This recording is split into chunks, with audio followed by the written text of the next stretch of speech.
Welcome everyone to an Annihilation edition of Insider Moves. That's right, we're diving headfirst into all things related to the new Call of Duty Black Ops add-on, available June 28th on Game Marketplace. Online director Dan Bunting and design director David Vonderhaar were kind enough to give us a behind-the-scenes perspective for each of the new multiplayer maps. Now we begin with Drive-In, which took its inspiration from one of Black Ops' most popular maps. Normally in a small map, or a medium-sized map, it's actually very difficult to create multiple independent battle spaces. But this, in the drive-in movie theater screen is kind of the anchor of that map, and you can even get up on it to see Overwatch on one side, right? So you get this really cool kind of vibe, kind of storming over the drive-in screen or outside the edges in these kind of independent, and they're not even themed really for the most part, how concrete themed they are for how medium-sized that map is. We were really kind of taking inspiration from Nuketown. Nuketown was a super successful, highly popular map within the community because it's very fast and frenetic. It's a small map. You're always going to be in a battle within a couple of seconds of spawning. So we wanted to get that kind of feel, but not make it so small, because small maps tend to make very challenging spawning scenarios. And now we move on to Silo, which Dan and David described as Annihilation's rule breaker map, where they played with creating a very large but very fast-playing map by experimenting with intersecting sight lines. Now we asked, what are some of the standard rules multiplayer designers keep in mind when designing a map? There's 93 rules.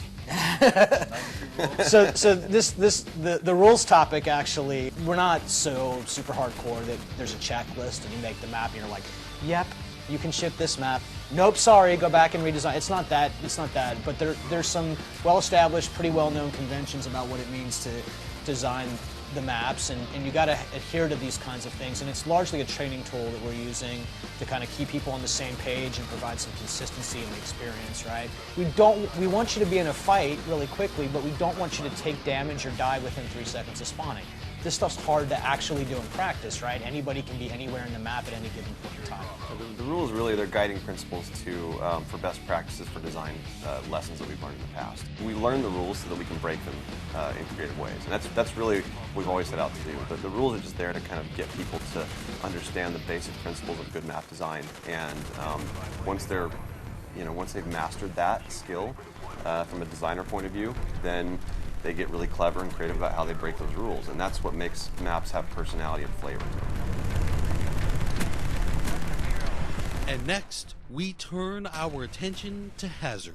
There's a really good story behind Hazard, and it's a map that started with actually something that the fans asked for, which we gave them, but not exactly what they were thinking we would do it. I mean, from the early days, we knew that we wanted to do one of our favorite maps from World at War, and we love Cliffside. Cliffside in World at War was one of those great maps where it's a community favorite. It's got some very unique engagement types. It's a long-range engagement map, wide open, kind of bowl-shaped in the middle. We completely reimagined it, though, for Black Ops. It's set in Cuba. It's a very high-end luxury kind of golf course resort locale right on the ocean. We actually rebuilt it with the design in mind and the layout in mind. So there's a lot of similarity to the old map and how it plays. There's going to be a sense of familiarity with fans, but it's very different. It also has its own unique flavor.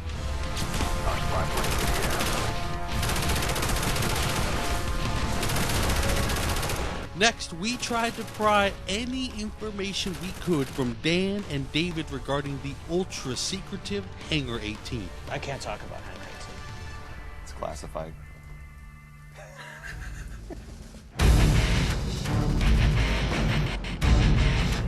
So Hangar 18, it's a really fun map for us.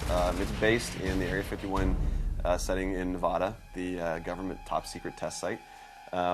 Hangar 18 is the most famous hangar of that area. It's set in Groom Lake.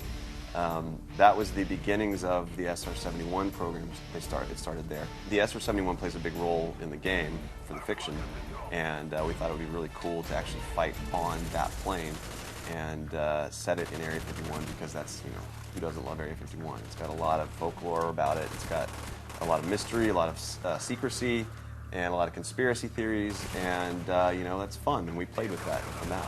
It's Hangar 18. It's Area 51. It's Groom Lake. It's Treyarch. When you put these things together, you're gonna have to go and poke your head around and look around. I think there's one Easter egg in particular that we had a lot of fun with because it's a direct nod to something from the community. It was a viral video that was made when the game was launched, and people will have to wait and see what it is. Can't talk about this. What is wrong with you?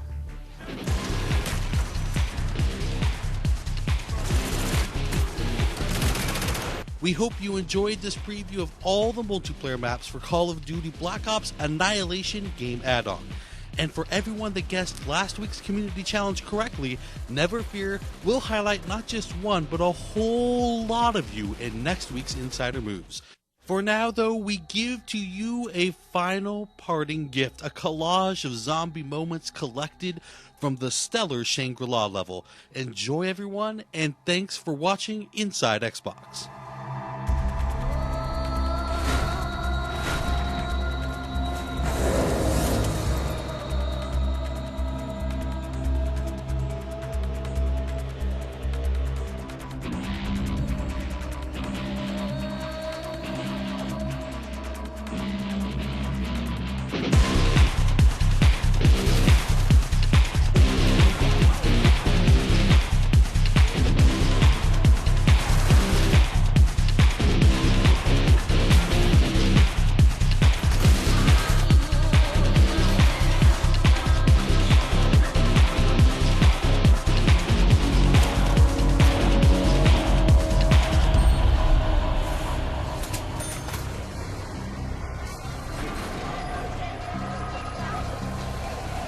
This thing rattles the teeth and tests the patience.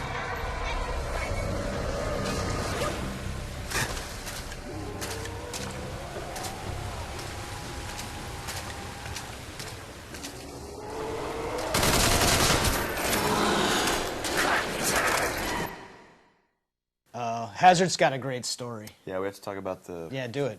I was telling you. Here, Oh. let's try to get. Hazard has a great story. I teed up the